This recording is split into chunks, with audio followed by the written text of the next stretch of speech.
Hello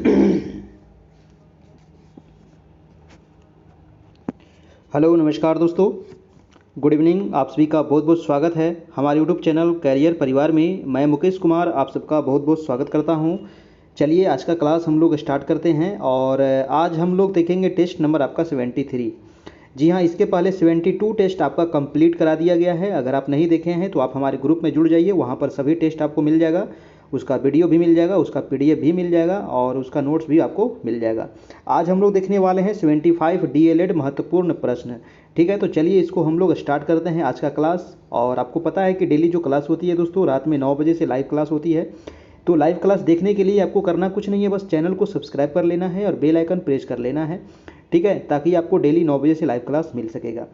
और ये हमारा व्हाट्सएप ग्रुप का नंबर है, जहां आपको पीछे वाला सभी क्लास मिल जाएगा और उसका पीडीएफ मिल जाएगा, नोट्स मिल जाएगा। तो 7857824310 इस ग्रुप में कैसे जुड़ना है आपको, तो आप लोग को डेली बता दिया जाता है कि आपको सिर्फ एक बार 351 रुपये का यहाँ पर आपको चार्ज लगेगा, है ना। 351 का एक बार आपको पेमेंट करना है और उसके बाद जब तक आपकी एग्ज़ाम ना हो जाए तब तक आपको इसका नोट्स है, पीडीएफ है, क्लास है, सभी चीज़ आपको डेली आपको मिलते रहेगा ग्रुप में। ठीक है, तो पेमेंट कीजिएगा इसी नंबर पर। आप फ़ोन पे कर सकते हैं, गूगल पे कर सकते हैं, पेटीएम कर सकते हैं, व्हाट्सएप पे कर सकते हैं, अमेजन पे कर सकते हैं।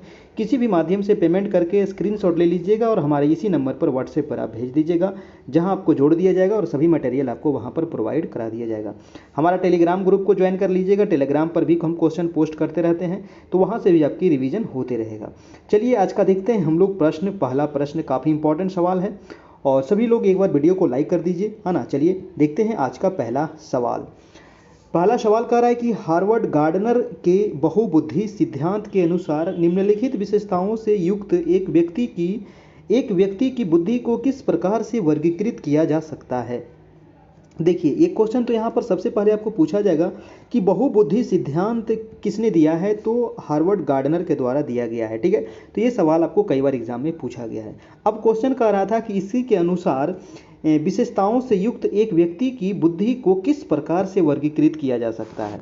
विशेषताएं कह रहा है कि दूसरों की मनोदशा, स्वभाव, प्रेरणा तथा अभिप्राय को उचित तरीके से पता लगाने एवं प्रतिक्रिया करने की योग्यता। और इसको वर्गीकृत कैसे करेंगे दोस्तों, तो नैदानिक, प्रकृतिवाद या फिर अंतर्वैयक्तिक या फिर अंतर्वैयक्तिक। तो फिर आंसर क्या हो जाएगा आपका, तो देखिए फर्स्ट का जो आंसर हो जाएगा वो हो जाएगा आंसर नंबर डी। ठीक है, तो अंतर्वैयक्तिक इसका आंसर हो जाएगा, आंसर नंबर आपका डी हो जाएगा आपका। देखिए, हार्वर्ड गार्डनर महोदय ने 9 प्रकार की बुद्धि का वर्णन किया है, तो ये भी आप याद रखिएगा। इन्होंने बहुबुद्धि सिद्धांत और कितने बुद्धि के प्रकार बताए थे, तो 9 बुद्धि के प्रकार बताया गया था इनके द्वारा, और जिनमें अंतवैयक्तिक बुद्धि भी शामिल है। और इस बुद्धि की मुख्य विशेषता जो है ये है कि दूसरों की मनोदशा, स्वभाव, प्रेरणा तथा अभिप्राय का तरीके से पता लगाने एवं प्रतिक्रिया करने की योग्यता है। तो इसका आंसर हो जाएगा आपका आंसर नंबर डी हो जाएगा। अगला प्रश्न है आपका 77 नंबर। प्रश्न कह रहा है कि निम्नलिखित में से कौन सा प्रगतिशील शिक्षा की अवधारणाओं के बारे में प्रमुख है। प्रगतिशील शिक्षा, जी हाँ, काफ़ी इंपॉर्टेंट है प्रगतिशील शिक्षा। तो प्रगतिशील शिक्षा का जो प्रमुख यहाँ पर प्रमुख अवधारणा पूछ रहा था वो कौन सा होगा, तो 77 का आंसर क्या हो जाएगा दोस्तों, आंसर हो जाएगा कि प्रत्येक बच्चे की क्षमता एवं संभावना में विश्वास करना। ठीक है, इसका राइट आंसर हो जाएगा आपका आंसर नंबर सी, यानी कि प्रगतिशील शिक्षा की अवधारणा का प्रमुख तत्व है प्रत्येक बच्चे की क्षमता एवं संभावना में विश्वास। प्रगतिशील शिक्षा किसको कहिएगा, तो प्रगतिशील शिक्षा की अवधारणा के अनुसार शिक्षा का एकमात्र उद्देश्य होता है बालक की शक्तियों का विकास करना, और इसके अंतर्गत ऐसा वातावरण तैयार किया जाता है जिससे कि प्रत्येक बालक को सामाजिक विकास का पर्याप्त अवसर मिल सके। ठीक है, तो वही हो गया आपका प्रगतिशील शिक्षा, आंसर हो जाएगा आंसर नंबर आपका सी नंबर। नेक्स्ट है आपका दोस्तों 78 नंबर। प्रश्न कह रहा था कि एक शिक्षक को विद्यार्थियों को, यहाँ पर फिल इन द ब्लैंक्स में भरना है, विद्यार्थियों को निर्धारित करने के लिए प्रोत्साहित करना चाहिए बजाय, यानी कि किसके बजाय उसको प्रोत्साहित करना चाहिए। तो 78 का आपका आंसर क्या होगा, दो वो यहाँ पर फिल इन द ब्लैंक्स में आपको यहाँ पर भरना है। तो देखिए 78 का जो आंसर हो जाएगा वो हो जाएगा आपका अधिगम लक्ष्य और प्रदर्शन लक्ष्य, यानी कि एक शिक्षक को विद्यार्थियों को अधिगम लक्ष्य निर्धारित करने के लिए प्रोत्साहित करना चाहिए बजाय प्रदर्शन लक्ष्य के। यानी कि एक शिक्षक को क्या करना चाहिए, तो अधिगम लक्ष्य को प्रोत्साहित करने के लिए उसको निर्धारित करना चाहिए, न कि प्रदर्शन लक्ष्य को। ठीक है, तो ये चीज़ आपको ध्यान देना चाहिए एक शिक्षक को। ठीक है, यानी कि अधिगम प्रक्रिया में शिक्षक की भूमिका क्या होती, काफ़ी महत्वपूर्ण होती है ना। यानी अधिगम मतलब क्या होता है, सीखना, यानी कि सीखने की प्रक्रिया में सबसे महत्वपूर्ण भूमिका शिक्षक की होती है। कह रहा है कि सीखने की प्रक्रिया के दौरान वह बालकों को विभिन्न स्तरों पर निर्देशित करने का कार्य करता है शिक्षक, और इस संदर्भ में शिक्षक को विद्यार्थियों को अधिगम लक्ष्य निर्धारित करने के लिए प्रोत्साहित करना चाहिए, न कि प्रदर्शन लक्ष्य। ठीक है, तो आंसर हो जाएगा आपका आंसर नंबर दोस्तों, right answer answer number B हो जाएगा। चलते हैं नेक्स्ट प्रश्न। आपका प्रश्न कह रहा है 79 नंबर प्रश्न है कि निम्नलिखित रणनीतियों में से कौन सी बच्चों में अर्थ निर्माण को बढ़ावा देगी। यानी कि वो कौन सा रणनीति है जिससे बच्चों में क्या होगा, तो अर्थ निर्माण का बढ़ावा होगा। बताइए वो कौन सा ऑप्शन यहाँ पर सही है। तो 79 का आंसर क्या हो जाएगा, 79 का हो जाएगा अन्वेषण एवं परिचर्चा। जी हाँ, अन्वेषण एवं परिचर्चा से क्या होगा, तो अर्थ निर्माण को बढ़ावा मिलेगा। यानी कि अधिगम की प्रक्रिया में बच्चों को अन्वेषण एवं परिचर्चा संबंधित क्रिया करने से उनमें अर्थ निर्माण को बढ़ावा मिलता है, और इससे बालक पहले अन्वेषण करता है और उसके बाद वह उससे जुड़े हुए विभिन्न पहलुओं पर चर्चा के द्वारा उसके अर्थपूर्ण परिणाम पर पहुंचता है। इससे बालकों में सीखने की क्षमता में वृद्धि होती है। तो आंसर हो जाएगा आपका आंसर नंबर बी नंबर हो जाएगा।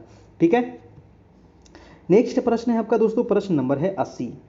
प्रश्न कह रहा है कि निम्न में से कौन सा बाह्य अभिप्रेरणा का एक उदाहरण है। तो बाह्य अभिप्रेरणा का ये कौन सा उदाहरण है, आपको ऑप्शन को पढ़ना पड़ेगा, उसके बाद ही आप यहाँ पर जवाब दीजिएगा, है ना। तो पॉज करके आप ऑप्शन को पढ़ सकते हैं और उसके बाद इसका आप जवाब दीजिएगा। 80 का आंसर क्या हो जाएगा, देखिए 80 का राइट आंसर हो जाएगा दोस्तों, अभिप्रेरणा के बारे में यहाँ पर पूछ रहा है। देखिए अभिप्रेरणा के बारे में बहुत बार बताया गया है कि अभिप्रेरणा है ना, एक ऐसी प्रक्रिया है जिसमें शिक्षार्थी की आंतरिक शक्ति वातावरण के विभिन्न लक्षित वस्तुओं की ओर निर्देशित होती है।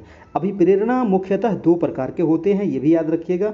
अभिप्रेरणा मुख्यतः दो प्रकार के होते हैं, एक तो आंतरिक होता है और एक बाह्य होता है। ठीक है, यानी कि इसमें एक एग्जाम्पल देकर के जैसे मैं बता दूं कि मैं अपना गृह कार्य पूरा करती हूं क्योंकि शिक्षक प्रत्येक नियत कार्य के लिए हमें अंक देते हैं। तो ये किस प्रकार की अभिप्रेरणा हो गया, तो ये बाह्य अभिप्रेरणा के अंतर्गत आएगा। तो इसका जो आंसर हो जाएगा वो आंसर हो जाएगा 1 नंबर, यानी कि मैं अपना गृह कार्य पूरा करती हूँ क्योंकि शिक्षक प्रत्येक नियत कार्य के लिए हमें अंक देते हैं, और ये आता है बाह्य अभिप्रेरण के अंतर्गत। यानी कि अभिप्रेरण कितने प्रकार के होते हैं, तो 2 प्रकार के, एक अंतः होता है, एक बाह्य होता है। तो यहाँ पर हमसे क्वेश्चन में पूछा जा रहा था बाह्य, तो बाह्य का जो एग्जाम्पल है, एग्जाम्पल नंबर ए आपका बिल्कुल सही है। ठीक है, चलिए अगला प्रश्न है आपका 81 नंबर, कह रहा है कि विकास के बारे में। जी हाँ, विकास के बारे में देखिए दो आपको बहुत बार बताया गया है, विकास और वृद्धि, है ना। विकास और वृद्धि अलग अलग चीज़ें हैं। वृद्धि का मतलब होता है कि शारीरिक वृद्धि होना, विकास का मतलब होता है कि पूरा मतलब विकास होना, है ना, मानसिक विकास। तो विकास जो है होता है कि वो जीवन पर्यंत चलते रहता है, लेकिन वृद्धि क्या होता है, तो एक समय के बाद वो रुक जाता है। ठीक है, तो यहाँ पर कह रहा है कि विकास के बारे में निम्नलिखित में से कौन सा कथन सही है। बताइए वो कौन सा कथन आपका विकास के बारे में सही है। तो देखिए विकास जो होता है ना, वो विभिन्न व्यक्तियों में क्या होता है, अलग अलग तरीके से होता है ना। ये कथन आपका बिल्कुल ही सही है, तो आंसर हो जाएगा आंसर नंबर ए, यानी कि विकास जो है भिन्न व्यक्तियों में क्या होता है, भिन्न गति से होता है। ठीक है, यानी कि आंसर हो जाएगा आपका आंसर नंबर ए बिल्कुल ही आपका सही है। ठीक है, सभी व्यक्ति का अलग अलग तरीके से होता है आपका। ठीक है, नेक्स्ट प्रश्न है आपका 82 नंबर। प्रश्न कह रहा है कि पियाजे के अनुसार विकास को प्रभावित करने में निम्नलिखित कारकों में से किसकी भूमिका महत्वपूर्ण होती है। यानी कि विकास को प्रभावित करने में कौन से वो कारक हैं जिसकी भूमिका सबसे महत्वपूर्ण होती है, किसके अनुसार, तो पियाजे के अनुसार। काफ़ी इंपॉर्टेंट प्रश्न है दोस्तों। 82 का आंसर क्या हो जाएगा, देखिए 82 का आंसर हो जाएगा भौतिक विश्व के साथ अनुभव, है ना। भौतिक विश्व के साथ अनुभव जो है ये आपको महत्वपूर्ण भूमिका निभाता है विकास को प्रभावित करने में, यानी कि आंसर हो जाएगा आंसर नंबर ए नंबर। अगला प्रश्न है आपका 82 नंबर। प्रश्न कह रहा है कि पूर्व संक्रियात्मक काल में आने वाले संज्ञानात्मक योग्यता है। देखिए संज्ञानात्मक विकास की जो अवधारणाएं हैं ये पियाजे के द्वारा किया गया था। 4 प्रकार के संज्ञानात्मक विकास के बारे में बताया गया था आपको, है ना। पियाजे ने 4 भागों में बांटा था इसको। ठीक है, और यहाँ पर पूछ रहा है कि पूर्व संक्रियात्मक काल में, है ना। तो पूर्व संक्रियात्मक काल के बारे में आपको बताया गया है और इसका जो आंसर हो जाएगा वो हो जाएगा दूसरे के दृष्टिकोण को समझने की योग्यता, है ना। 83 का हो जाएगा आपका आंसर नंबर बी हो जाएगा आपका दोस्तों राइट आंसर। अगला चलते हैं हम 84 नंबर आपका प्रश्न। 84 कह रहा है कि निम्नलिखित में से किस एक जोड़े का मिलान ठीक हुआ है। बताइए कि वो जोड़ा कौन सा है जिसका मिलान सही है ना। यहाँ पर देखिए मिलान दिया गया है, आपको मिलान बताना है कि कौन सा सही है। देखिए ऑप्शन काफ़ी बड़ा बड़ा है और इस सब क्वेश्चन को ना आप पूरा ऑप्शन पढ़िएगा उसके बाद ही जवाब दीजिएगा। एक ऑप्शन पढ़ करके जवाब दीजिएगा एग्जाम हॉल में तो गलत हो जाएगा, ठीक है। थोड़ा सा आप समय बचा करके रखिएगा और इसको चारों ऑप्शन पढ़ करके ही आप निष्कर्ष निकालिएगा, उसके बाद जवाब दीजिएगा। तो देखिए यहाँ पर कह रहा है कि अच्छा लड़का और अच्छी लड़की अभिविन्यास अच्छा बन करके कोई स्वीकृति कार्य करता है, यह युग्म सही है। यानी कि ऑप्शन नंबर 1 जो है ना ये आपका काफ़ी इंपॉर्टेंट, ये जो लाइन है आपका बिल्कुल ही सही है, आंसर हो जाएगा आपका आंसर नंबर ए। कह रहा है कि अच्छा लड़का व अच्छी लड़की अभिविन्यास अच्छा बन करके कोई स्वीकृति प्राप्त करता है, ये आपका ऑप्शन बिल्कुल सही है। यहाँ पर मिलान करने के लिए दिया गया था। अब है आपका 85 नंबर प्रश्न। 85 कह रहा है कि वाइगोत्स्की की संस्तुति के अनुसार, जी हाँ किसके अनुसार, तो वाइगोत्स्की के अनुसार कह रहा है कि बच्चों की व्यक्तिगत वाक की संकल्पना क्या करती है। दोस्तों व्यक्तिगत वाक की संकल्पना के बारे में यहाँ पर बताया गया है।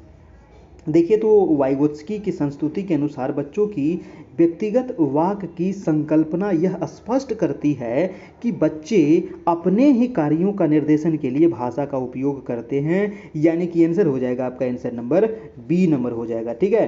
तो स्पष्ट करती है कि बच्चे अपने ही कार्यों के निर्देशन के लिए भाषा का उपयोग करते हैं, ये आपका ऑप्शन बिल्कुल सही है।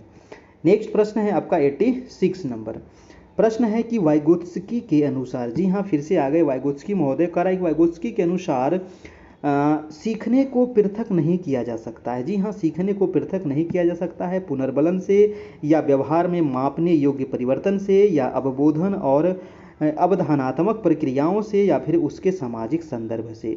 86 का क्या हो जाएगा आपका आंसर नंबर डी हो जाएगा दोस्तों, यानी कि उसके सामाजिक संदर्भ से। यानी कि लेओ एस वाइगोत्स्की के अनुसार ज्ञानात्मक विकास में संस्कृति एक महत्वपूर्ण कारक है और अधिगम से ही ज्ञानात्मक विकास होता है तथा व्यक्तिगत विकास सामाजिक एवं सांस्कृतिक परिवेश के बिना संभव नहीं है, यानी कि आंसर हो जाएगा आपका आंसर नंबर डी हो जाएगा यहाँ पर। अगला सवाल है आपका 87 नंबर। 87 कह रहा है कि प्रगतिशील शिक्षा में अपरिहार्य है कि कक्षा कक्ष, जी हाँ प्रगतिशील शिक्षा की यहाँ पर बात कर रहा है। तो काफ़ी इंपॉर्टेंट प्रश्न है, प्रगतिशील शिक्षा में अपरिहार्य है कि कक्षा कक्ष किस प्रकार से होना चाहिए दोस्तों, तो 87 का आंसर हो जाएगा आपका आंसर नंबर डी, यानी कि कक्षा कक्ष लोकतांत्रिक होता है और समझने के लिए बच्चों को पर्याप्त स्थान दिया गया है, यानी कि आंसर हो जाएगा आंसर नंबर आपका डी नंबर, ठीक है। यानी कि प्रगतिशील शिक्षा में अपरिहार्य है कि कक्षा कक्ष लोकतांत्रिक होता है तथा इसमें समझने के लिए बच्चों को पर्याप्त स्थान दिया जाता है। नेक्स्ट प्रश्न है आपका 88 नंबर। प्रश्न है कि निम्नलिखित में से कौन सा उदाहरण भाषिक बुद्धि वाले व्यक्ति को दर्शाता है। जी हाँ क्वेश्चन कह रहा है कि वो कौन सा उदाहरण है जो भाषिक बुद्धि वाले व्यक्ति को दर्शाता है, बताइए वो कौन सा उदाहरण सही है। तो 88 का आंसर हो जाएगा आपका, यानी कि भाषिक बुद्धि का मतलब होता है शब्दों के अर्थ, क्रम और भाषा के विभिन्न प्रयोगों के प्रति संवेदनशीलता, यानी कि आंसर हो जाएगा आपका आंसर नंबर डी हो जाएगा आपका बिल्कुल ही सही, ठीक है। चलिए नेक्स्ट प्रश्न है आपका कि भाषा, जी हाँ अब भाषा के बारे में आपको पूछा गया है कि भाषा आखिर क्या नियंत्रित करती है, क्या प्रभाव डालती है। तो कह रहा है कि हमारी विचार प्रक्रिया को पूरी तरह से नियंत्रित करती है या हमारी विचार प्रक्रिया को प्रभावित करती है या विचार प्रक्रिया का निर्धारण नहीं कर सकती या विचार प्रक्रिया को प्रभावित नहीं करती है। 89 का आंसर हो जाएगा दोस्तों आपका आंसर नंबर बी हो जाएगा, यानी कि हमारी विचार प्रक्रिया को प्रभावित करती है हमारी भाषा, ठीक है। तो ऑप्शन नंबर बी आपका यहाँ पर सही हो जाएगा। नेक्स्ट है आपका 90 नंबर प्रश्न कह रहा है कक्षा 8, जी हाँ कक्षा 8 की एक पाठ्य पुस्तक में इस प्रकार के चित्र हैं कि शिक्षक एवं घरेलू काम करने वाले के रूप में महिला जबकि डॉक्टर एवं पायलट के रूप में पुरुष, इस प्रकार के चित्रण में क्या बढ़ सकता है। जी हाँ काफ़ी इंपॉर्टेंट प्रश्न है दोस्तों। देखिए प्रश्न में क्या कह रहा है कि ये एक 8वें क्लास का एक किताब है, ठीक है, और उस किताब में क्या दिखाया गया है कि एक जो शिक्षिका है यानी कि जो लेडी शिक्षिका है ना, वो घरेलू कार्य में कर रही है ना, और एक महिला है। कह रहा है कि जबकि एक डॉक्टर और पायलट के रूप में क्या है तो एक पुरुष है। तो यहाँ पर क्या हो रहा है, यहाँ पर रूढ़िवादिता बढ़ रही है ना, यानी कि लिंग रूढ़िबद्धता यहाँ पर हो रही है आपका, है ना। यहाँ पर क्या हो रहा है, लिंग रूढ़िबद्धता हो रहा है, ठीक है। यानी कि जो महिलाएं हैं वो सिर्फ घर का ही कार्य कर सकती है और जो पुरुष है वो ही डॉक्टर बन सकता है, पायलट बन सकता है। ऐसा नहीं है, आज के समय में सभी लोग कुछ भी बन सकता है। तो ये जो उदाहरण ये दर्शाया जा रहा है ये लिंग रूढ़िबद्धता का दर्शाया जा रहा है, यानी कि आंसर हो जाएगा, आंसर नंबर आपका डी नंबर आपका बिल्कुल ही सही है। नेक्स्ट प्रश्न है आपका दोस्तों 91 नंबर, कह रहा है कि हस्तशिल्प की शिक्षा दी जानी चाहिए। जी हाँ, हस्तशिल्प की शिक्षा किसको दी जानी चाहिए, यानी कि मंद बुद्धि बालक को, पिछड़े बालक को, या फिर सामान्य बालक को, या फिर प्रखर बुद्धि वाले बालक को। देखिए हस्तशिल्प की शिक्षा ये किसको देनी चाहिए, तो आंसर हो जाएगा 91 के यानी कि मंद बुद्धि बालक को, ठीक है। आंसर हो जाएगा, आंसर नंबर ए हो जाएगा। देखिए थोड़ा सा यहाँ पर हमें कन्फ्यूजन लग रहा है, अगर आपको कोई दूसरा ऑप्शन लग रहा हो तो आप लोग कमेंट कर सकते हैं इसके बारे में, है ना। तो इस पर हम थोड़ा सा और आगे विचार करेंगे। हस्तशिल्प की शिक्षा दी जानी चाहिए किसको, तो मंदबुद्धि बालक को, या फिर पिछड़े बालक को, या सामान्य बालक को, या फिर प्रखर बुद्धि वाले बालक को। इसका कमेंट आप लोग कीजिएगा कमेंट बॉक्स में, और इस पर अगले क्लास में विचार करेंगे फिर, ठीक है। थोड़ा सा इसमें कन्फ्यूजन लग रहा था, इसलिए इसको हम थोड़ा सा रहने देते हैं। नेक्स्ट प्रश्न है आपका 92 नंबर की, मनुष्य जीवन का आरंभ मूल तरु घटित है। जी हाँ, तो मनुष्य जीवन का आरंभ मूल तरु घटित है, 2 कोष, या फिर केवल 1 कोष, कई कोष, या फिर कोई कोष नहीं। देखिए 92 कह रहा है कि मनुष्य जीवन का आरंभ जो होता है दोस्तों 1 कोषीय जीव से होता है, ठीक है। यानी कि कैसे होता है, तो केवल 1 कोषीय से होता है, तो आंसर हो जाएगा आपका आंसर नंबर बी नंबर, यानी कि जो मनुष्य होता है 1 कोषीय, जबकि अमीबा जो होता है 1 कोषीय जीव का उदाहरण है आपका। अगला प्रश्न है आपका 93 नंबर, कह रहा है कि शैशवावस्था की विशेषता नहीं है। बताइए शैशवावस्था की विशेषता कौन सी नहीं है, तो क्या होगा यहाँ पर 93 का। देखिए शैशवावस्था की विशेषता जो नहीं है, शारीरिक विकास की तीव्रता और दूसरों पर निर्भरता, ये तो है ही आपका। मानसिक विकास में तीव्रता, ये भी है। नैतिकता का होना ये नहीं होता है आपका, ठीक है, ये नहीं होता है नैतिकता का होना, तो आंसर हो जाएगा आपका आंसर नंबर सी यहाँ पर बिल्कुल सही है। शैशवावस्था की विशेषताओं में शारीरिक विकास की तीव्रता हो सकती है, दूसरों पर निर्भरता, मानसिक विकास में तीव्रता आदि ये सब समाहित किया जाता है, जबकि नैतिकता के होने का संबंध इसमें बाल्यावस्था और किशोरावस्था में देखा जाता है आपका, ठीक है। चलिए नेक्स्ट प्रश्न है आपका 94 नंबर।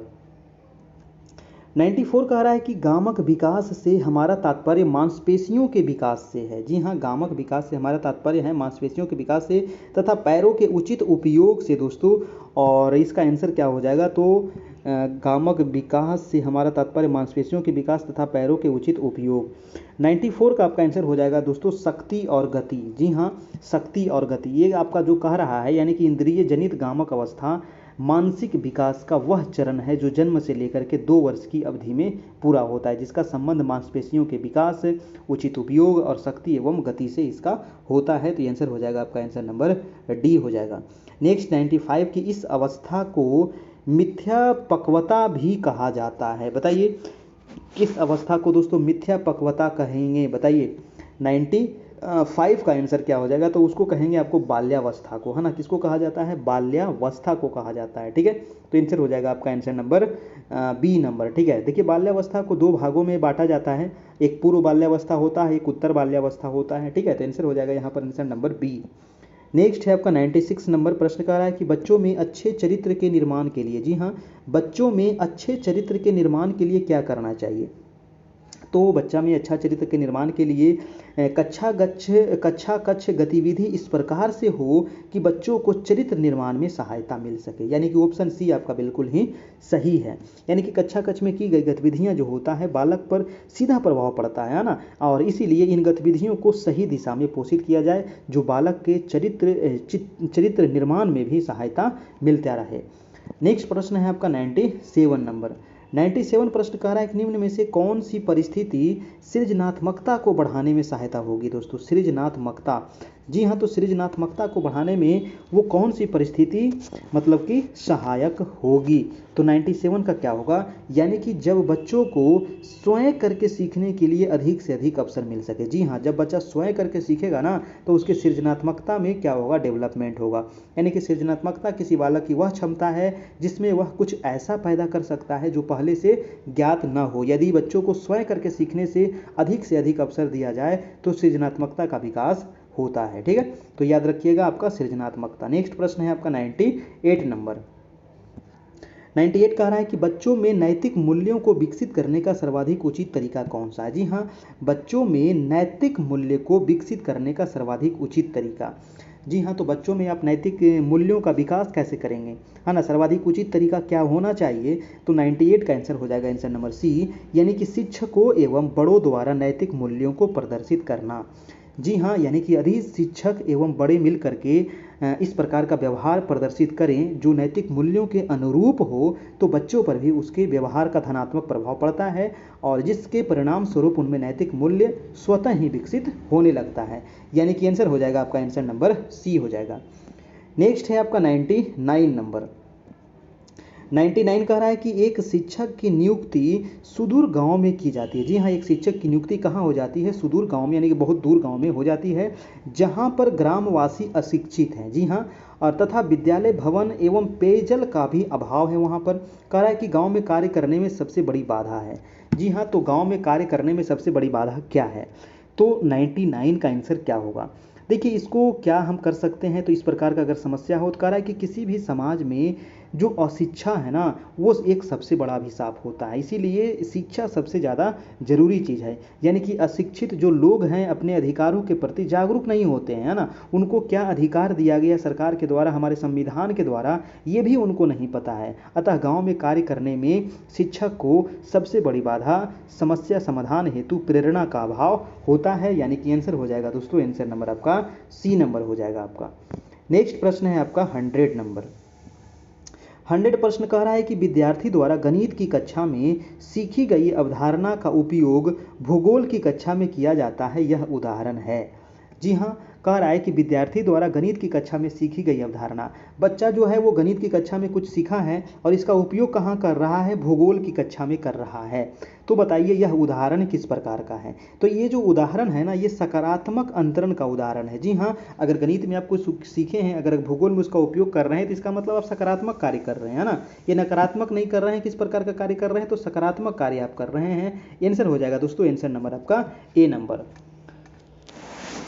चलिए अगला प्रश्न चलते हैं, आपका प्रश्न नंबर है 101 नंबर। प्रश्न कह रहा है कि किशोरों के संदर्भ में निम्नलिखित में से कौन सा कथन सर्वाधिक उचित है। जी हाँ, किशोरों के संदर्भ में कौन सा कथन जो है वो सर्वाधिक उचित है। तो आप यहाँ पर देखिए 101 का आंसर क्या होगा। किशोरों के संदर्भ में, और किशोरों की उम्र कितनी होती है, तो 12 से लेकर के 18 वर्ष तक। कौन सा कथन सर्वाधिक उचित है, तो 1 से 1 का हो जाएगा, संवेगात्मक प्रोत्थान की घटना बढ़ जाती है। यानी कि आंसर हो जाएगा आपका आंसर नंबर दोस्तों सी नंबर। देखिए, संवेगात्मक विकास जो होता है वो बालक में किशोरावस्था के दौरान अधिक हो जाता है और इस संदर्भ में किशोरों में संवेगात्मक प्रोत्थान की घटना जो होती है वो बढ़ जाती है। यानी कि आंसर नंबर सी आपका बिल्कुल सही है। अगला प्रश्न चलते हैं, आपका 102 नंबर। प्रश्न कह रहा है कि शिक्षक की सबसे मुख्य जिम्मेदारी क्या होती है। बताइए आपकी एक मुख्य जिम्मेदारी क्या है, सबसे बड़ा जिम्मेदारी आपकी क्या होनी चाहिए। तो कह रहा है कि आज का जो शिक्षा में दोस्तों, शिक्षा प्रक्रिया में दोस्तों, शिक्षा का केंद्र बिंदु क्या है, तो शिक्षक नहीं है, है ना। आज के शिक्षा प्रक्रिया में शिक्षा का जो केंद्र बिंदु है ना, वो शिक्षार्थी खुद हैं। ठीक है, शिक्षक केंद्र बिंदु के अंतर्गत नहीं आते हैं। ये क्वेश्चन भी आपको पूछा जाता है और इसीलिए शिक्षक की सबसे बड़ी मुख्य जिम्मेदारी हो जाती है कि वह शिक्षार्थियों को उसकी विभिन्न अधिगम शैलियों के अनुसार सीखने के मौके उपलब्ध कराए। यानी कि आंसर हो जाएगा आपका आंसर नंबर बी नंबर, यानी किसी विद्यार्थियों की विभिन्न अधिगम शैलियों के अनुसार सीखने के मौके उपलब्ध कराना। यानी कि आंसर हो जाएगा बी नंबर आपका। अगला प्रश्न है आपका 103 नंबर। कह रहा है कि विचार न केवल भाषा को निर्धारित करते हैं, जो विचार है वो न केवल भाषा को निर्धारित करते हैं बल्कि उसे आगे भी बढ़ाते हैं। यह विचार किसके द्वारा रखा गया है दोस्तों, बताइए। तो ये विचार जो है किसके द्वारा रखा गया है, तो आंसर हो जाएगा जीन पियाजे के द्वारा ये विचार रखा गया है। काफ़ी इंपॉर्टेंट सवाल है, नोट कर लीजिएगा 103 नंबर, है ना। विचार जो है वो न केवल भाषा को निर्धारित करते हैं बल्कि उसे आगे भी बढ़ाते हैं, यह कथन है जीन पियाजे महोदय का। नेक्स्ट प्रश्न है आपका 104 नंबर। 104 कह रहा है कि विकास पर आनुवंशिकता के प्रभाव की सीमा का सबसे अच्छा वर्णन किसके द्वारा होता है। आनुवंशिकता के प्रभाव का बात कर रहा है। जी हाँ, तो आनुवंशिकता का प्रभाव तो पड़ता ही है विकास पर, है ना। तो कह रहा है कि विकास पर आनुवंशिकता के प्रभाव की सीमा का सबसे अच्छा वर्णन कौन सा है। यहाँ पर 2 कथन दिया गया है, बताइए। तो कह रहा है कि आनुवंशिकता निर्धारण करती है कि कोई कितना विकसित होगा, कोई कितना विकसित होगा, ये तो आपका बिल्कुल सही है, अनुवंशिकता ये निर्धारित करती है ना। और बी ऑप्शन है कि अनुवंशिकता निर्धारित करती है कि किसी को कितना विकसित किया जा सकता है, यानी कि यहाँ पर दोनों ऑप्शन आपका बिल्कुल ही सही है। ऑप्शन हो जाएगा ऑप्शन नंबर सी यहाँ पर बिल्कुल सही। ठीक है, चलिए नेक्स्ट प्रश्न है आपका 105 नंबर। 105 कह रहा है कि अधिकतम प्रबलनकारी प्रभाव के लिए दिया गया रिवार्ड होना चाहिए। जी हाँ, तो अधिकतम प्रबलनकारी प्रभाव के लिए दिया गया रिवार्ड कैसा होना चाहिए दोस्तों? तो क्या होना चाहिए रिवार्ड? तो 105 का हो जाएगा आपका उत्तर प्राप्त होने के तुरंत बाद, यानी कि आंसर हो जाएगा आपका आंसर नंबर आपका ए नंबर। ठीक है, चलिए नेक्स्ट प्रश्न हम चलते हैं 106 नंबर। देखिए वीडियो अच्छा लग रहा हो ना तो एक लाइक जरूर कर दीजिएगा, चैनल पर नए हैं चैनल को सब्सक्राइब कर लीजिएगा। देखिए वीडियो बनाने में ना बहुत मेहनत लगता है दोस्तों, है ना, इतना आसान नहीं है वीडियो बनाना। आप सभी के लिए डेली 9 बजे रात में उपस्थित हो जाना और आप सभी को डेली इतना क्लास लेना रेगुलर।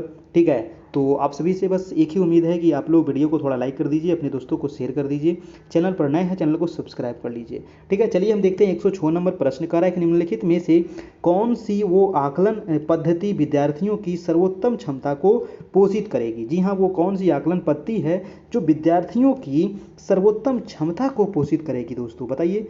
तो 4 ऑप्शन दिया गया है, चारों ऑप्शन पढ़िएगा तभी इसका ऑप्शन निकल पाएगा। तो 106 का आंसर हो जाएगा आपका आंसर नंबर सी, यानी कि संकल्पनात्मक परिवर्तन तथा विद्यार्थियों के वैकल्पिक समाधानों को आकलन की विभिन्न विधियों द्वारा आकलित करने को एक श्रेष्ठ पद्धति माना जाता है। यानी कि आंसर हो जाएगा दोस्तों आपका आंसर नंबर सी यहाँ पर बिल्कुल ही सही हो जाएगा। अगला प्रश्न है आपका 107 नंबर। प्रश्न कह रहा है कि एक अध्यापिका, जी हाँ, एक अध्यापिका समाज के वंचित वर्गों से आए बच्चों की आवश्यकताओं के प्रति प्रभावशाली तरीके से प्रतिक्रिया निम्नलिखित द्वारा कर सकती है। बताइए, एक अध्यापिका जो है वो समाज के वंचित वर्ग से आए बच्चों की आवश्यकताओं के प्रति प्रभावशाली तरीके से प्रतिक्रिया करेगी, वो किस प्रकार से करेगी ये आपको दिया गया है। तो ऑप्शन यहाँ पर आपको पढ़ना है, काफ़ी बड़ा बड़ा ऑप्शन दिया गया है और इसका आंसर क्या होगा। तो 107 का जो आंसर हो जाएगा दोस्तों, मैं आंसर बता देता हूँ, इसका जो आंसर हो जाएगा वो सी नंबर हो जाएगा, यानी कि विद्यालयी व्यवस्था तथा स्वयं के उन तौर तरीकों के बारे में विचार करना जिनसे पक्षपात एवं रूढ़िबद्धताएं झलकती है, यानी कि आंसर हो जाएगा सी नंबर आपका। ठीक है, यानी कि व्यक्तियों में समाज के वंचित वर्ग के लोगों के प्रति विभिन्न प्रकार की पारस्परिक सोच और व्यवहार और पूर्वाग्रहों का विकास हो जाता है। विद्यालय में उसे इस तरह के रवैये को उचित तरीके से नियंत्रित करना चाहिए। विद्यालय की व्यवस्था जो है वो शिक्षक और विद्यालय प्रबंधन के व्यवहार में दिखनी चाहिए ताकि सुविधाहीन वर्ग के शिक्षार्थी पर प्रभावी ढंग से ध्यान दिया जा सके, यानी कि आंसर हो जाएगा सी नंबर आपका। नेक्स्ट प्रश्न है आपका 108 नंबर प्रश्न। 108 नंबर प्रश्न कह रहा है कि निम्नलिखित कथनों में से आप किससे सहमत है, बताइए। हाँ ना, निम्नलिखित 4 कथन दिया गया, चारों में से कौन सा कथन यहाँ पर सही है और जिससे आप ये सहमत हैं। तो 108 का आंसर हो जाएगा दोस्तों बी नंबर, यानी कि अधिगम जो है एक सामाजिक सांस्कृतिक परिवेश में घटित होता है। ये ऑप्शन आपका बिल्कुल ही सही है। अधिगम क्या है? अधिगम या फिर सीखने की प्रक्रिया जीवन पर्यंत चलते रहता है। अधिगम पर बाह्य और आंतरिक उद्दीपन का प्रभाव पड़ता है। अधिगम पर समाज एवं उसके पर्यावरण का प्रभाव पड़ता है। अधिगम एक सामाजिक सांस्कृतिक परिवेश में घटित होती है, यानी कि आंसर हो जाएगा बी नंबर आपका बिल्कुल ही सही। नेक्स्ट प्रश्न है आपका 109 नंबर। प्रश्न है निम्नलिखित में से कौन सा तरीका अध्यापिका के द्वारा एक सृजनात्मक बच्चे की पहचान करने के लिए सर्वाधिक उपयुक्त होगी। बताइए वो कौन सा एक तरीका है जो सृजनात्मक बच्चे की पहचान किया जा सकेगा जिससे। तो आंसर क्या होगा आपका, ऑप्शन पढ़ के जवाब दीजिए। देखिए, तो सृजनात्मक बच्चे की पहचान करने के लिए जो सबसे महत्वपूर्ण तरीका है वो है आपका, आंसर हो जाएगा बी नंबर, यानी कि बच्चे का विस्तृत रूप से अवलोकन करना, विशेष रूप से उस समय जब वह समस्याओं को हल करता हो, है ना। यानी कि बच्चों के विकास के लिए बच्चों के विस्तृत रूप से अवलोकन करना, विशेष रूप से उस समय जब समस्याओं को वो हल करता है। किसी बालक की सृजनात्मकता को पहचानने हेतु सर्वश्रेष्ठ तरीका यही है। तो आंसर हो जाएगा आपका आंसर नंबर बी नंबर। अगला है आपका 110 नंबर प्रश्न कह रहा है कि एक बच्चे को सहारा देने की मात्रा एवं प्रकार में परिवर्तन इस बात पर निर्भर करता है। जी हाँ, एक बच्चे को सहारा देने की मात्रा एवं प्रकार है ना। सहारा देने की मात्रा एवं प्रकार में परिवर्तन इस बात पर निर्भर करता है, किस बात पर निर्भर करता है? तो 110 का हो जाएगा डी नंबर, यानी कि बच्चे के निष्पादन स्तर पर निर्भर करता है। ठीक है, यानी कि बच्चों के विकास के लिए उसके निष्पादन स्तर का ज्ञान होना अत्यंत आवश्यक है, क्योंकि उसी आधार पर बच्चे को सहायता देने की मात्रा एवं प्रकार में परिवर्तन निर्धारित किया जा सकता है। यानी कि आंसर हो जाएगा आंसर नंबर डी नंबर। अगला है आपका 111 नंबर। प्रश्न है कि प्रगतिशील शिक्षा, जी हाँ, प्रगतिशील शिक्षा किस कथन को संबंधित करता है दोस्तों? संबंधित है आपका, कौन से कथन से संबंधित है प्रगतिशील शिक्षा? तो 111 का आंसर क्या होगा? सभी लोग यहाँ पर कमेंट करके बताइए। तो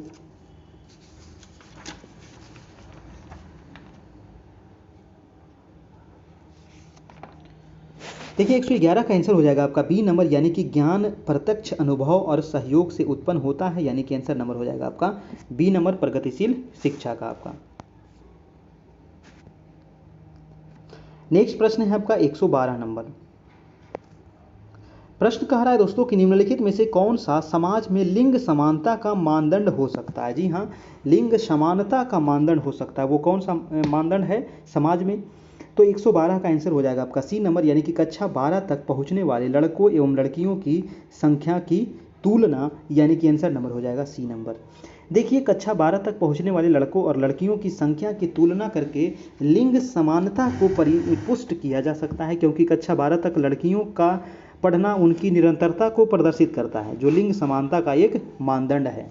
ठीक है, टेंशन हो जाएगा आपका answer number C number. Next है आपका 113 नंबर।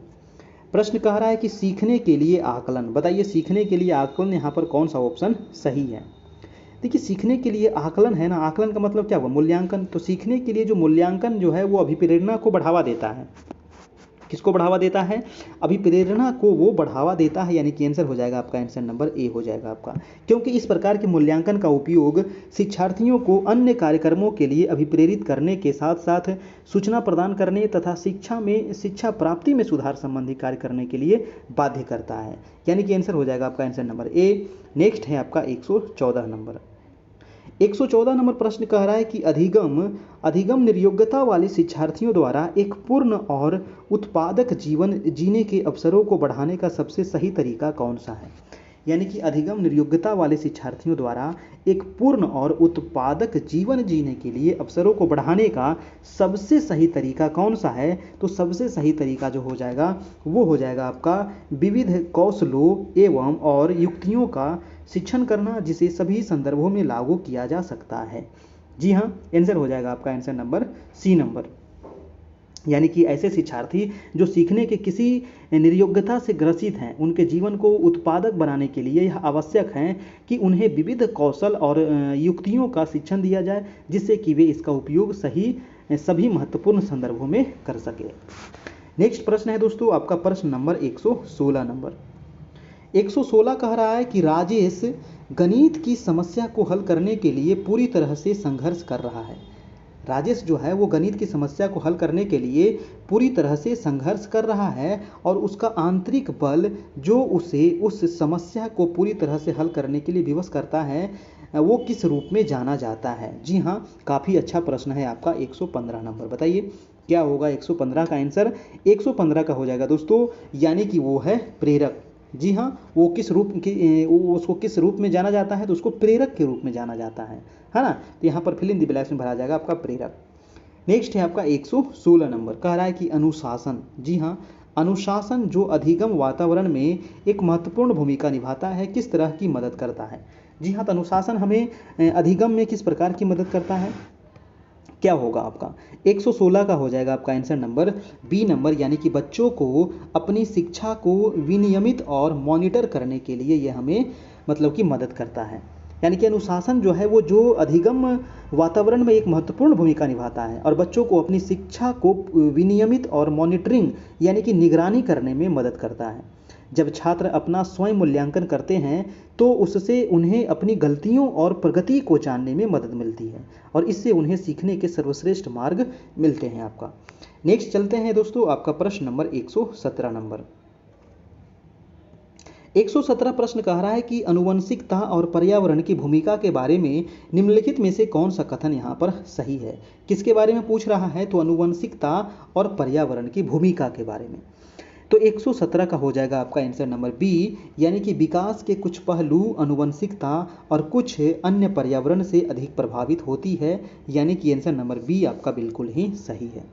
देखिए आनुवंशिकता और पर्यावरण जो है ना, वो दोनों का बच्चों के विकास में महत्वपूर्ण योगदान होता है, ठीक है, महत्वपूर्ण भूमिका होता है। और इस प्रकार विकास के कुछ पहलू आनुवंशिकता के और कुछ अन्य पर्यावरण से अधिक प्रभावित होते हैं। नेक्स्ट है आपका 118 नंबर प्रश्न। कह रहा है कि निम्नलिखित में से कौन सा जो कथन है वो पियाजे के सिद्धांत के अनुसार कहा नहीं जा सकता, यानी कि पियाजे के सिद्धांत के अनुसार वो क्या है, गलत है, यानी कि कहा नहीं जा सकता है। तो 118 का क्या हो जाएगा आपका आंसर नंबर हो जाएगा बी नंबर, यानी कि विकास गुणात्मक चरणों में होता है, ये नहीं कहा जा गया है, आपका आंसर नंबर हो जाएगा बी नंबर, ठीक है। तो आंसर हो जाएगा, यहाँ पर नहीं पूछ रहा था, तो आंसर हो जाएगा आपका आंसर नंबर बी। नेक्स्ट चलते हैं हम आपका 119 नंबर प्रश्न। 119 यहाँ पर फिल इन द ब्लैक्स में भरना है। कह रहा है कि इसके अलावा निम्नलिखित कारणों से खेल जो है वो युवा बच्चों के विकास में एक महत्वपूर्ण भूमिका निभाता है। किसके अलावा, है ना, किसके अलावा, मतलब कि निम्नलिखित कारणों से खेल जो है युवा बच्चों के विकास में एक महत्वपूर्ण भूमिका निभाता है। 119 का हो जाएगा दोस्तों, यानी कि यह समय बिताने का एक मुख्य तरीका है ना, आंसर हो जाएगा डी नंबर। इसके अलावा कह रहा है कि कारणों से युवा बच्चों के विकास में एक महत्वपूर्ण भूमिका निभाता है, यानी कि आंसर हो जाएगा आपका आंसर नंबर डी हो जाएगा आपका। नेक्स्ट है आपका 120 नंबर प्रश्न। कह रहा है कि निम्नलिखित में से कौन सा प्रश्न बच्चों को गंभीर रूप से सोचने के लिए आमंत्रित करता है, बताइए।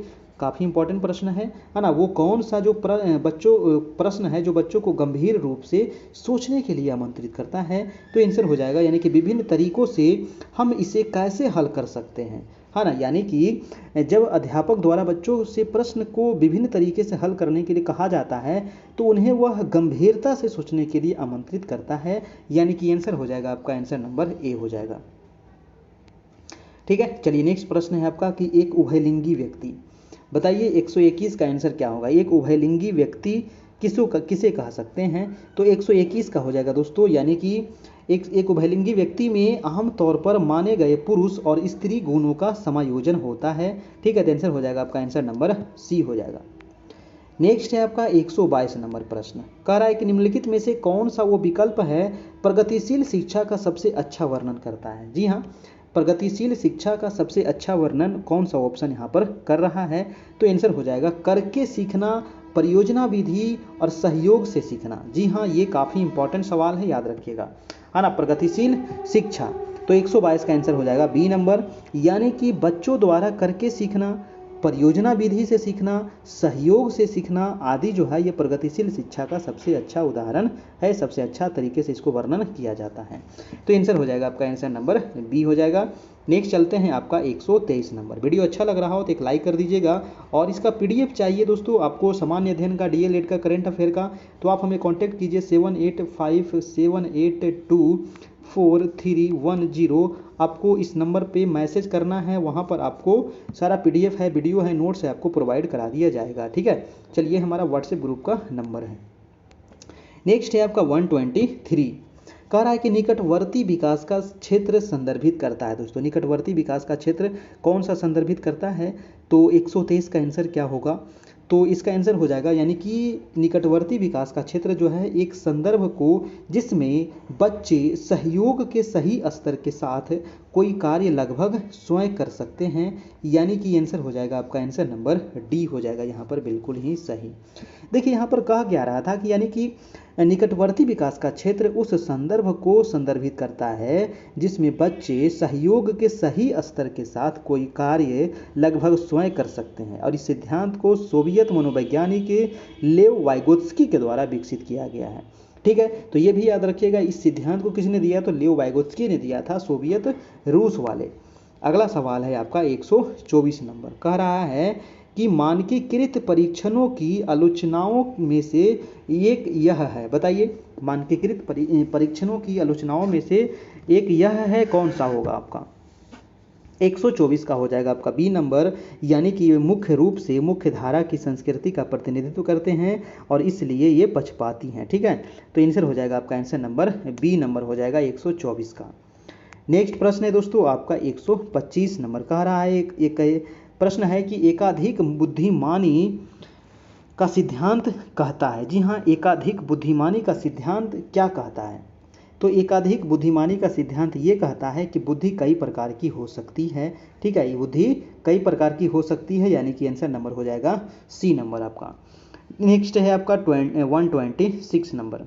फिर से आ गए, हार्वर्ड गार्डनर का बहुबुद्धि सिद्धांत सुझाता है। जी हाँ, बहुबुद्धि सिद्धांत जो है हार्वर्ड गार्डनर का, ये क्या सुझाता है ना, ये क्या बताता है, तो ये यही बताता है कि शिक्षक को चाहिए कि विषय वस्तु को वैकल्पिक विधियों से पढ़ाने के लिए बहुबुद्धियों को एक रूपरेखा की तरह ग्रहण करे, यानी कि आंसर हो जाएगा बी नंबर।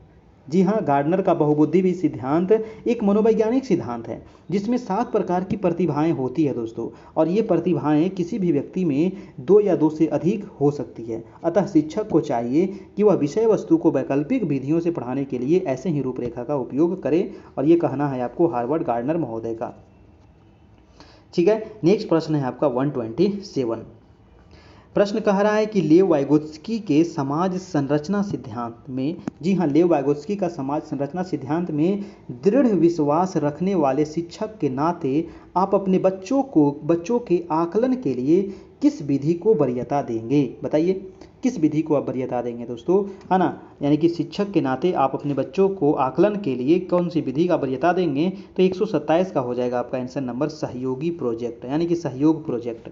ठीक है, ठीक है, तो आंसर हो जाएगा आंसर नंबर डी नंबर। यानी कि लेव वाइगोत्स्की के अनुसार समाज संरचना सिद्धांत में सामाजिक कारक महत्वपूर्ण भूमिका निभाते हैं, इतना आप याद रखिए। और इसमें अधिगम से पूर्व बालक जो है वो वयस्क व्यक्तियों के बीच होता है, अतः बालक के आकलन के लिए इसके सहयोगी प्रोजेक्ट विधि को वरीयता देना आवश्यक है।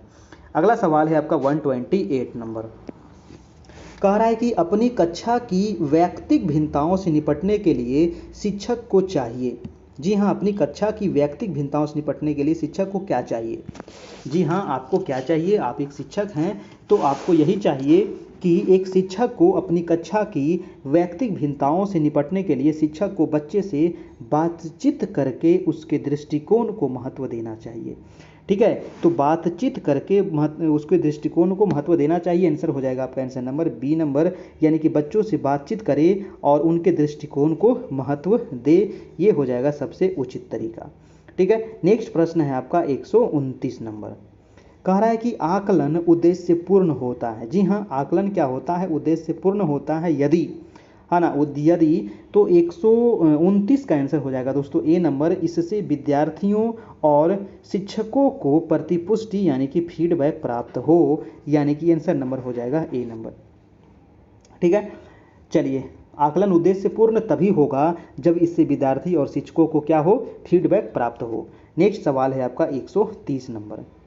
130 कह रहा है कि अनुसंधान सुझाते हैं कि एक विविध कक्षा में अपने विद्यार्थियों से शिक्षक की अपेक्षाएं विद्यार्थियों के अधिगम कैसा होता है? जी हाँ, तो अनुसंधान सुझाता है कि एक विविध कक्षा में अपने विद्यार्थियों से शिक्षिका की अपेक्षाएं विद्यार्थियों के जो अधिगम होते हैं वो महत्वपूर्ण प्रभाव छोड़ती है, यानी कि आंसर हो जाएगा आपका आंसर नंबर डी हो जाएगा दोस्तों। ठीक है, 130 का आंसर हो जाएगा डी नंबर, यानी कि अनुसंधानों के आधार पर यह कहा गया है कि एक विविध कक्षा में अपने विद्यार्थियों से शिक्षिका की अपेक्षाएं विद्यार्थियों में अधिगम पर महत्वपूर्ण प्रभाव पड़ता है। अगला है आपका 131 नंबर, सीखना। जी हाँ, सीखना के बारे में आपको यहाँ पर दिया गया है। तो सीखना क्या होता है दोस्तों? सीखना जो ये है कि सीखने वाले के संवेगों से प्रभावित होता है ना, यानी कि सीखना जो है वो सीखने वाले के संवेग से प्रभावित होता है। अर्थात व्यक्ति जो है वो जीवन में कुछ न कुछ बातें सीखते हैं तथा बहुत से कार्य करते हैं, और कभी कभी जब हम कोई नया कार्य करते हैं तो ऐसा लगता है कि इस नवीन कार्य को पूरा करने या सोचने में कुछ पहले सीखा हुआ ज्ञान हमें काम आ रहा है, यानी कि अनुभव हमें क्या आ रहा है? तो काम में आ रहा है। ठीक है, तो आंसर हो जाएगा आपका सीखने वाले के संवेग से प्रभावित होता है, यानी कि आंसर हो जाएगा आंसर नंबर डी नंबर आपका। नेक्स्ट है आपका 132 नंबर। कह रहा है कि वंचित वर्ग की पृष्ठभूमि के बच्चों को शिक्षा प्रदान करने के लिए शिक्षक को चाहिए। जी हाँ, वंचित वर्ग की पृष्ठभूमि के बच्चों को शिक्षा प्रदान करने के लिए शिक्षक को क्या चाहिए? तो शिक्षक को क्या चाहिए दोस्तों? तो शिक्षक को चाहिए कि उनके विषय में अधिक जानकारी जुटाने का प्रयास करे और उनके कक्षा में होने वाले चर्चा में शामिल हो। ठीक है, तो आंसर यहाँ पर बी नंबर आपका बिल्कुल ही सही है। सभी लोग एक बार वीडियो को जरूर से जरूर लाइक कर दीजिए और चैनल पर नए हैं चैनल को सब्सक्राइब कर लीजिए। अभी तक चैनल को आप सब्सक्राइब नहीं किए हैं तो ज़रूर से ज़रूर कर लीजिए। 9 बजे से डेली आपकी लाइव क्लास चलती है, 9 बजे डेली आप यहाँ पर जुड़ जाया कीजिएगा, ठीक है। चलिए अगला प्रश्न हम देख लेते हैं। यहाँ पर फिल इन द ब्लैंक्स भरना है। किसके विचार से, जी हाँ, किसके विचार से बच्चे सक्रिय ज्ञान निर्माता तथा उन्हें वैज्ञानिक हैं तथा नन्हे वैज्ञानिक हैं, है ना, जो संसार के बारे में अपने सिद्धांतों की रचना करते हैं। किनके विचार से दोस्तों? तो 133 का हो जाएगा पियाजे के विचार से, है ना। यानी कि पियाजे के विचार से जो बच्चे हैं वो सक्रिय ज्ञान निर्माता तथा नन्हे वैज्ञानिक हैं जो संसार के बारे में अपने सिद्धांतों की रचना करते हैं, ठीक है। तो आंसर हो जाएगा आपका आंसर नंबर डी हो जाएगा। ये याद कर लीजिएगा, काफ़ी इंपॉर्टेंट सवाल है। अगला प्रश्न है आपका 134 नंबर। कह रहा है कि जटिल परिस्थितियों को संसाधित करने में शिक्षक बच्चों की सहायता कर सकता है। जी हाँ, जटिल परिस्थितियों को संसाधित करने में शिक्षक बच्चों की सहायता करता है दोस्तों। तो कैसे सहायता करता है? आंसर हो जाएगा 134 का डी नंबर, यानी कि कार्य को छोटे हिस्सों में बांटने के बाद निर्देश लिख करके। यानी कि जटिल परिस्थिति को संसाधित करने में शिक्षक कार्य को छोटे छोटे हिस्सों में बांटने के बाद निर्देश लिख करके बच्चों की सहायता कर सकता है। नेक्स्ट है आपका 135 नंबर। प्रश्न है कि विकास के लिए निम्नलिखित में से कौन सा एक उचित होगा दोस्तों? विकास के लिए कौन सा ऑप्शन यहाँ पर उचित है? बताइए। 135 नंबर। 135 का आंसर हो जाएगा बी नंबर, यानी कि सामाजिक सांस्कृतिक संदर्भ विकास में एक महत्वपूर्ण भूमिका का निर्वाह करता है। ये number option B number option आपका बिल्कुल सही है, ठीक है। 135 का हो जाएगा बी नंबर, यानी कि विकास क्या है? तो एक सामाजिक प्रक्रिया है जो जन्म के साथ प्रारंभ और मतलब कि हमेशा जीवन पर्यंत ये चलते रहता है, ठीक है। चलिए नेक्स्ट प्रश्न हम देखते हैं आपका 136 नंबर। 136 कह रहा है कि बच्चों के समाजीकरण में परिवार भूमिका निभाता है। जी हाँ, आपके समाजीकरण में यानी कि बच्चों के समाजीकरण में परिवार क्या भूमिका निभाता है? तो परिवार जो भूमिका निभाता है दोस्तों, मुख्य भूमिका निभाता है ना। परिवार का बहुत बड़ा भूमिका होता है। बच्चे जब जन्म लेता है तो परिवार में ही सबसे पहले, है ना, पहला पाठशाला क्या होता है? घर ही होता है ना, परिवार ही होता है।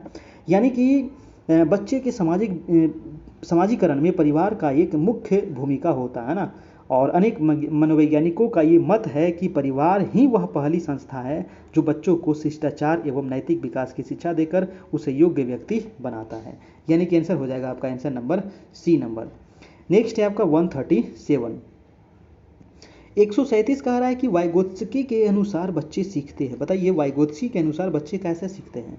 तो वाइगोत्स्की का विचार था कि बच्चे वयस्कों और समवयस्कों के साथ परस्पर क्रिया से सीखते हैं दोस्तों। यानी कि वयस्कों और समवयस्कों के साथ परस्पर क्रिया से बच्चे सीखते हैं। किसके अनुसार? तो वाइगोत्स्की के अनुसार। काफ़ी इंपॉर्टेंट सवाल है, आंसर हो जाएगा डी नंबर। नेक्स्ट प्रश्न है दोस्तों आपका 138 नंबर। कह रहा है कि कोहल वर्ग ने प्रस्तुत किए हैं। जी हाँ, कोहल वर्ग ने क्या प्रस्तुत किए हैं? बताइए। तो कोहल वर्ग ने प्रस्तुत किए हैं कि नैतिक विकास के चरण, हाँ ना, आंसर हो जाएगा आपका डी नंबर। यानी कि कोहल वर्ग के द्वारा नैतिक विकास के चरण प्रस्तुत किए गए हैं और उन्होंने नैतिक विकास के सिद्धांत को 3 स्तरों, जी हाँ 3 स्तरों तथा 6 चरणों में, प्रत्येक स्तर के 2-2 चरणों में यहाँ पर बांट करके अध्ययन किया गया है कोहल वर्ग के द्वारा। तो ये भी काफ़ी इंपॉर्टेंट प्रश्न रहा। नेक्स्ट सवाल चलते हैं आपका 139 नंबर। प्रश्न कह रहा है कि निम्नलिखित में से कौन सी स्थिति बाल केंद्रित कक्षा कक्ष को प्रदर्शित कर रहा है? बताइए, बाल केंद्रित कक्षा कक्ष को कौन सा यहाँ पर स्थिति प्रदर्शन कर रहा है? तो 139 का आंसर क्या होगा? इसका आंसर हो जाएगा दोस्तों आपका आंसर नंबर सी, यानी कि एक कक्षा जिसमें शिक्षार्थी समूहों में बैठे हैं और शिक्षिका बारी बारी से प्रत्येक समूह में जा रही है, ठीक है। तो आंसर हो जाएगा आपका आंसर नंबर यहाँ पर सी नंबर, ठीक है। चलिए नेक्स्ट प्रश्न हम चलते हैं आपका 140 नंबर। 140 नंबर प्रश्न कह रहा है कि भाषा विकास के लिए प्रारंभिक बचपन का काल कौन सा है? तो भाषा विकास के लिए प्रारंभिक बचपन का जो काल है वो कैसा है? तो 140 का हो जाएगा दोस्तों अति संवेदनशील, है ना। ये क्वेश्चन कई बार एग्जाम में पूछा गया है, आंसर हो जाएगा सी नंबर। यानी कि भाषा विकास के लिए प्रारंभिक बचपन जो है वो अति संवेदनशील काल है। भाषा को अन्य कौशलों की तरह अर्जित किया जाता है और यह अर्जन बालक के जन्म के बाद ही प्रारंभ होता है। नेक्स्ट है आपका 141 की सृजनात्मक विचार प्रक्रिया के जिस चरण में समस्या समाधान स्तर पर आगे बढ़ता है वो क्या कहलाता है? जी हाँ, तो सृजनात्मक विचार प्रक्रिया के जिस चरण में समस्या समाधान स्तर पर आगे बढ़ता है उसको कहा जाता है आपको उस्मान चयन, है ना, उस्मान चरण उसको कहा जाता है ना, उस्मायन चरण कहते हैं उसको। यानी कि समस्यात्मक की प्रक्रिया चरणबद्ध होती है और यह सबसे पहले समस्या की पहचान या कुछ नया करने की सोचती है और यह अवस्था सामान्यतः उस्मायन चरण कहलाती है दोस्तों। आंसर हो जाएगा आपका आंसर नंबर ए। नेक्स्ट है आपका 142 नंबर। कह रहा है कि एक बालक के विकास के सिद्धांतों की समझ एक शिक्षक की किस प्रकार सहायता करती है। जी हाँ, एक बालक के विकास के सिद्धांत की समझ जो है एक शिक्षक को किस प्रकार से सहायता करती है, तो 142 का हो जाएगा डी नंबर, यानी कि सीखने के अनुसार छात्रों को पढ़ाना। जी हाँ, आंसर हो जाएगा आपका आंसर नंबर डी नंबर। अगला है आपका 143 नंबर। कह रहा है कि सामाजिक मनोवैज्ञानिकों ने बाल अपराधी प्रवृत्ति तथा सामाजिक अपराधों को समझने के लिए अनेक उपायों का प्रयोग किया है, किंतु इन दोनों समस्याओं के नियंत्रण के संदर्भ में इनकी प्रकृति का संबंध क्या है। तो 143 का हो जाएगा दोस्तों आपका बी नंबर, यानी कि मनोवैज्ञानिक पहलुओं से है ना। इसका किसका संबंध किससे है, तो मनोवैज्ञानिक पहलुओं से इसका संबंध है। आंसर हो जाएगा आपका आंसर नंबर बी नंबर हो जाएगा। चलते हैं, अगला प्रश्न आपका 144 नंबर।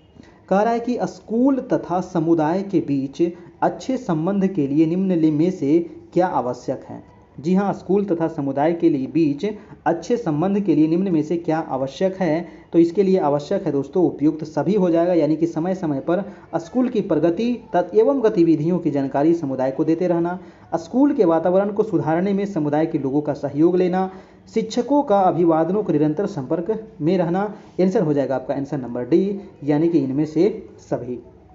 ठीक है, काफ़ी अच्छा प्रश्न रहा। अगला प्रश्न देखते हैं आपका 145 नंबर। कह रहा है कि वाइगोत्स्की के द्वारा कौन सी अवधारणा दी गई है। बताइए, वाइगोत्स्की के द्वारा कौन सी अवधारणा दी गई है, ये भी बहुत ही इंपॉर्टेंट सवाल है। 145 का हो जाएगा आपका समीपस्थ विकास का क्षेत्र, यानी कि समीपस्थ विकास का सिद्धांत की कौन दिया है, तो वाइगोत्स्की के द्वारा दिया गया है। ठीक है, समीपस्थ विकास की अवधारणा कौन दिया है, तो वाइगोत्स्की के द्वारा दिया गया। आंसर हो जाएगा डी नंबर। नेक्स्ट है आपका 146 नंबर। कह रहा है कि एक भाषा में शब्दों को वाक्यों में ढालने के नियम को क्या कहते हैं। जी हाँ, एक भाषा में शब्दों को वाक्यों में ढालने के नियम को क्या कहा जाता है, तो इसको कहा जाता है दोस्तों वाक्य विन्यास, है ना। इसको क्या कहते हैं, वाक्य विन्यास में शब्दों को सार्थक रूप में व्यवस्थित किया जाता है। तो आंसर हो जाएगा आपका आंसर नंबर सी। नेक्स्ट है आपका 147 नंबर। कह रहा है कि बालक के सीखने के लिए आकलन हो गया, अच्छा 2 बार लिखा गया, आकलन और अनुदेशन के बीच के सुदृढ़ीकरण द्वारा सीखने को प्रभावित करता है। तो 147 का हो जाएगा संबंध, है ना। कौन सा प्रभावित करता है, तो संबंध यहाँ पर प्रभावित करता है। ठीक है, चलिए नेक्स्ट है आपका 148 नंबर। कह रहा है कि बालक समस्या को समझने के बाद, जी हाँ, बालक समस्या को समझने के बाद उन तथ्यों को एकत्र करता है जो उन समस्या का कारण खोजने में सहायक होते हैं। इन तथ्यों के संकलन से बालक में क्या पैदा होता है। जी हाँ, तो इन तथ्यों के संकलन में बालक में जो पैदा होता है वो है चिंतन पैदा होता है ना। क्या पैदा होगा, चिंतन। यानी कि चिंतन एक ऐसी प्रक्रिया है जिसमें संश्लेषणात्मक तथा विश्लेषणात्मक गुण पाया जाता है और इसमें समस्या के कारण तथा उनके समाधान पर विचार किया जाता है। यानी कि आंसर हो जाएगा आपका आंसर नंबर बी। नेक्स्ट है आपका 149। प्रश्न कह रहा है दोस्तों 149 कि दिव्यांग बालकों से हम क्या समझते हैं। बताइए, दिव्यांग बालक से आप क्या समझते हैं। देखिए, दिव्यांग शब्द आशय ऐसे लोग जो शारीरिक रूप से क्या है, कुछ असमानता रखते हैं, है ना। यानी कि शारीरिक रूप से वो क्या हैं, तो कुछ हैं दोष वो रखते हैं, असमानता रखते हैं, उसी को कहेंगे दिव्यांग बालक। यानी कि आंसर हो जाएगा आपका आंसर नंबर डी नंबर हो जाएगा। ठीक है, चलिए नेक्स्ट सवाल है और आज का लास्ट प्रश्न है कि शिक्षा मनोविज्ञान का विषय क्षेत्र नहीं है। बताइए, शिक्षा मनोविज्ञान का विषय क्षेत्र कौन सा नहीं है ना। खेलों का प्रशिक्षण, या फिर शैक्षिक मूल्यांकन, या फिर सीखने की प्रक्रिया, या व्यक्तित्व का व्यवस्थापन। 150 का हो जाएगा बी नंबर दोस्तों, शैक्षिक मूल्यांकन, है ना। यानी कि शिक्षा मनोविज्ञान का उद्देश्य अधिगम प्रक्रिया को सरल तथा प्रभावी बनाता है। इसमें सीखने तथा सिखाने से संबंधित सभी प्रक्रिया आती है, अतः शैक्षिक मूल्यांकन को शिक्षा मनोविज्ञान के अंतर्गत नहीं रखा जाता है। ठीक है, तो आंसर हो जाएगा आपका आंसर नंबर बी, यहाँ पर बिल्कुल ही सही हो गया। ठीक है, तो ये रहा आज का लास्ट प्रश्न। और वीडियो अच्छा लगा हो तो एक लाइक जरूर कीजिएगा। चैनल पर नए हैं, चैनल को सब्सक्राइब कर लीजिएगा ताकि आपको 9 बजे से डेली लाइव क्लास मिल सके, है ना। 9 बजे डेली रात में लाइव क्लास होता है, तो ये आपको मिल जाएगा। ठीक है, और इसका आंसर है, इसको आप टेस्ट के रूप में दे दीजिएगा। और ये हमारा नंबर है व्हाट्सएप ग्रुप का, तो आप इसमें जुड़ सकते हैं। यहाँ पर आपको सभी PDF मिल जाएगा, नोट्स मिल जाएगा जितने भी प्रधान शिक्षक के लिए। और दोस्तों यहाँ पर सारे मटेरियल आपको प्रोवाइड करा दिया जाएगा। इसमें आपको 351 रुपये का पेमेंट लगेगा, तो पेमेंट आप करके हमें भेज दीजिए, है ना। 351 रुपये का पेमेंट करना है, और उसके बाद जब तक एग्ज़ाम ना हो जाए तब तक आपको PDF वीडियो नोट्स सभी चीज़ आपको मिलते रहेगा। डेली 9 बजे से क्लास भी आपको मिलेगी। पेमेंट जो करना है गूगल पे के माध्यम से, फ़ोनपे के माध्यम से, पेटीएम हो गया, व्हाट्सएप पे हो गया, अमेजन पे हो गया, किसी भी माध्यम से इस नंबर पे करके आप हमें स्क्रीनशॉट ले लीजिएगा और इसी नंबर व्हाट्सएप पर आप भेज दीजिएगा, जहां आपको ग्रुप में जोड़ दिया जाएगा और आपको वहां पर सभी PDF नोट्स आपको प्रोवाइड करा दिया जाएगा। ठीक है, ये हमारा चैनल है दोस्तों, कैरियर परिवार, तो इसको आप लोग जरूर से जरूर सब्सक्राइब कर ले ताकि आने वाला हर एक वीडियो का नोटिफिकेशन आपको मिलता रहे। इसके बाद आपको सीटेट है, बिहार SSC है, इसकी भी तैयारी आपको करवाई जाएगी। ठीक है, हाँ, ये रहा सीटेट की यहाँ पर तैयारी चल रही है।